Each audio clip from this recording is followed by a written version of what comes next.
పసిబిడ్డలాగా విశ్వాసం ఉంచాలి. పసిబిడ్డల విశ్వాసంలో లాజిక్స్ ఉండవు. మనం ఏది చెప్తే అది నమ్ముతారు. బూచోడు వస్తున్నాడు అంటే బూచోడు ఎందుకు వస్తాడు, వాడు ఎలా ఉంటాడు, ఎందుకు వస్తాడు, వాడు ఎప్పుడు పడితే అప్పుడు ఎందుకు వస్తాడు, అయినా నైట్ నేను అన్నం తిననప్పుడే ఎందుకు వస్తున్నాడు? ఏ పిల్లల్ని అడిగిందా లాజిక్? అమ్మేమంటది, నువ్వు తినకపోతే ఇప్పుడు బూచోడు వస్తాడు, నాకెందుకు నిన్ను పట్టుకుపోతాడు అనగానే పెట్టు మమ్మీ, పెట్టు పెట్టు మమ్మీ. ఎప్పుడన్నా ఏ పిల్లని అడిగింది లాజిక్? ఆయన ఇన్నిళ్ళుంటే ఇన్నిళ్ళు వదిలిపెట్టి నా దగ్గరికి ఎందుకు వస్తాడు బూచోడు?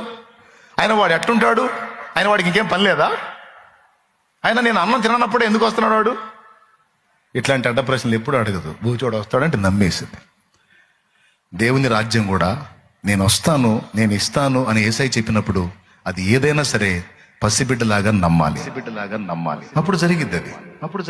ఇట్లా పసిగుండెల్లో మనం నేర్చుకోదగ్గ పాఠాలు కొన్ని ఉన్నాయి.